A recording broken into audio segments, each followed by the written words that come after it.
Alright guys, Sorrow Eternal episode 5. We are back for another helping of Metal Madness. As always, we are in the headquarters. I'm Hell22. I'm here with the Mermaider. Hey. Chester. What's going on? And we got some stuff to talk about today. Chester didn't have any homework this week because we're lazy, pretty much. So we have some bands to talk about and a trend in the music industry that Mermaider brought up recently, and we want to discuss that too. Let's see, we have some new artists that we just wrote. Arafel and Cathis Ord and Moonsorrow. Hell22, you wrote all of these actually, right? I did. You would think the Mermaider doesn't actually do anything here. Yeah, I took care of the new guys this week. Mermaider took care of the other stuff. But Arafel is a band you definitely have to get in on the ground floor because you're going to be sorry if you miss out on this one. They're from Israel, Tel Aviv. They play some mix of black metal, folk metal, death metal, Viking metal, you name it, it's all in there. They got a great violin player who provides some backing. The singer is actually the singer of the band Equilibrium, Viking metal band. But definitely check them out. Really high tempo, high energy stuff. You got to check it out. You're going to be blown away by that. Where are they from, did you say? They're from Israel. From Israel. By way of the Soviet. I believe the guitar player lives in Germany, but she's obviously she's in Israel with the band throughout the process of recording and touring.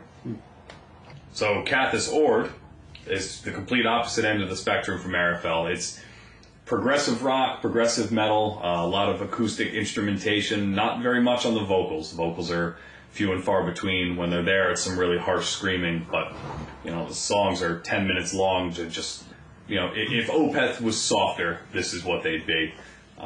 Great stuff from the UK. Definitely got to check them out. And there, as we were talking about before, it's only one guy in the band. Yeah. Which is pretty impressive that he can make that happen. Pull it off, yeah. Yeah. And Moonsorrow is not even a new band. We kind of threw it in this week. And definitely a band you should check out. We've seen them live a couple times, and we've always said that their live performance is great, but the albums are a little harder to listen to. But this new album, which I won't even pretend to pronounce the name of the album because I'm sure I'll butcher it. But it's a masterpiece. It's 7 tracks, but only 4 of them are actual songs. The other 3 are interludes of the sound of someone running through the woods in the snow. Oh, yeah. And then letting out that scream. Ah! It's definitely, you got to check it out. I don't even know how to classify them anymore. I think their older albums, you could have just said it was pagan metal. Yeah, they're still in the pagan side. But they've gotten a lot darker, too. Yep, a lot darker, and definitely I would throw the word epic in there. Yeah. A lot of the guitar work is atmospheric. I think this new album was great in that the keyboards kind of shine through and take a spotlight. So that was... yeah, as I said, they had a lot more instruments in this, orchestrated instruments in this one. Yep. This is definitely one to check out. Definitely, you don't want to miss it. So Mermaider brought up a very interesting point the other night. We went to a show. We went to see him on Marth. Yep. And the crowd was good. I mean, the place was packed. But Mermaider brought up an interesting point about how bands' followings have gotten significantly smaller. Yeah, I mean, a lot of the bands, I feel like, if you didn't have a band together by 10 years ago, or if you're just starting out now, you're never going to be one of those bands that you're going to have a massive fan base. Like Opeth or Monomarth, or any time even before them, where you just have these diehard fans that go out and buy all the merchandise and, get tattoos of the bands and everything, and they're just diehard fans. And I just feel like nowadays, music in general is such a commodity that, bands are going to come and go, and, a couple of them are going to stick, but even that, they're, most of the time you can already compare them to bands that have already passed. And, they're never going to be that top-notch band that, you used to listen to 10 years ago. They're kind of just a newer version of it. So, it kind of sucks. I mean, I go through bands now, just looking for new stuff. Like, I find something new and I like it.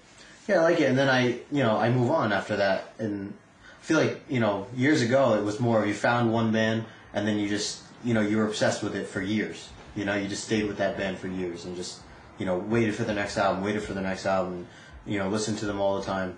But now, like I said, there's just so much music going through the radios and everything, and new bands, developing new albums every day. There's just so much to listen to, and you don't even have enough time to dedicate yourself to just the one band anymore, to be that diehard fan. Now, are you talking about metal music in general, or are you talking about like all genres?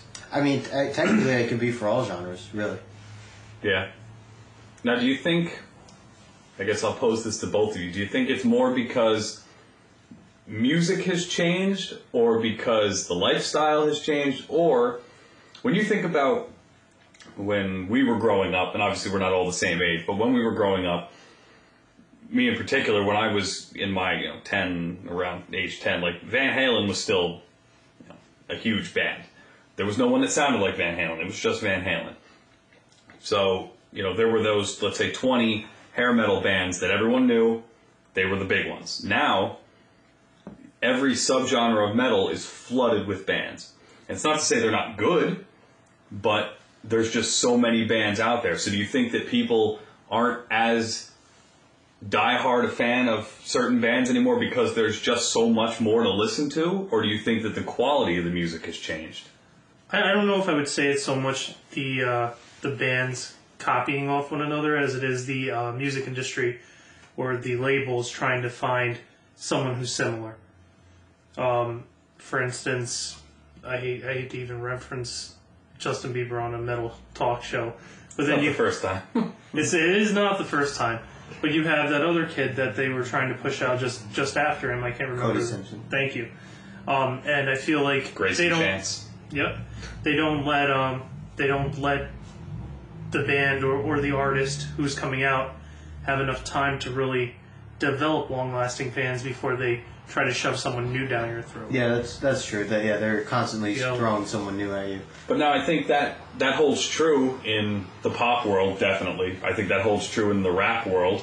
Yeah, but even with metal, I mean, in the beginning, with all these 80s bands and then into the 90s, there were only so many people that even had the opportunity to record or to create a band. Nowadays, anybody can just record, have a home studio and record their own stuff. Like even, Cathis Ord is a one-man band.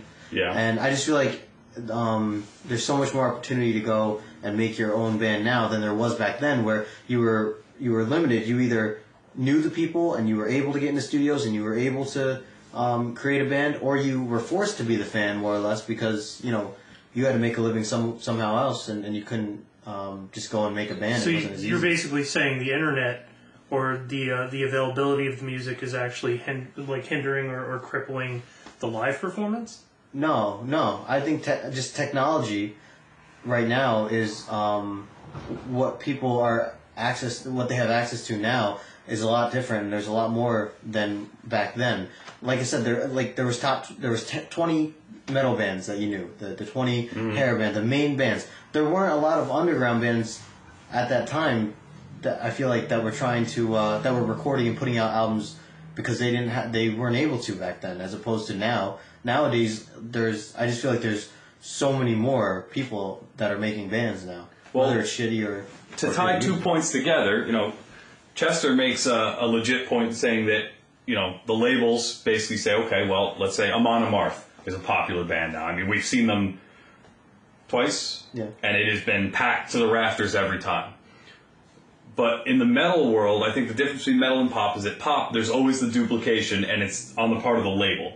So Justin Bieber's out there, another label says, we've got Cody Simpson. Another label says, we have Grayson Chance. I don't think that labels in metal do that. I think that the bands themselves go, I really like Amon Amarth. We could make music that sounds like that. Well, that's what I'm saying. And now there's hundreds of people, thousands of people that say that to themselves and say, let's go and make this band. So when one huge band comes out, maybe years later, there's going to be thousands of other people that had the idea at that moment to, let's make something similar. Then they go and do it, but that means you're battling thousands of other people trying to come up with the same idea of really just being influenced by that one major band. Yeah, basically the market is saturated with bands that all kind of borrow from the same influences, which definitely did not happen as much. I mean, sure, you got to think that the Beatles came around, and then there were probably 50 bands who copied the Beatles. Hell, Oasis still copies the Beatles, and PEI, whatever. But I think that that's more... But I guess my question about that then is, do you think that the saturation of the genre leads to people not being as into one band? Because, for instance, I mean, I'm... Let's just pick a band that, that we're really into. Like Swallow the Sun. Let's just... you're wearing the shirt. There are bands who sound like Swallow the Sun, but that doesn't make me like Swallow the Sun less. Right. So do you think that because there's 20 bands that copy Amon Amarth's sound, that makes you like Amon Amarth a little less? Like you're less of a diehard fan? No. Or do you think that that's for the masses in general? No, that's just... No, yeah, I don't think that at all. I just feel like it's... for followings in general. I think it's just the generation. They're not showing as much support as past generations have. And maybe that's because of the access they have on the internet. Yeah. Or maybe it's because, whatever our economic struggle is right now with money. It could be a million and one things, but if you like a band, you'll have the people who go out there and they devote their time and their effort to go and show that band support. I'm just saying that there's so many more bands out there now to check out. Like there's so many more options than there were before. So you have back then, you had your 20 bands and you had to pick out of the 20 which ones you liked the most or you liked them all. Now there's thousands of bands and you come across something to the point where you haven't even heard of certain bands that maybe you really would like if you ever heard of them, but you never heard them just because there's so many. And yeah, but you run into the problem of independent versus major.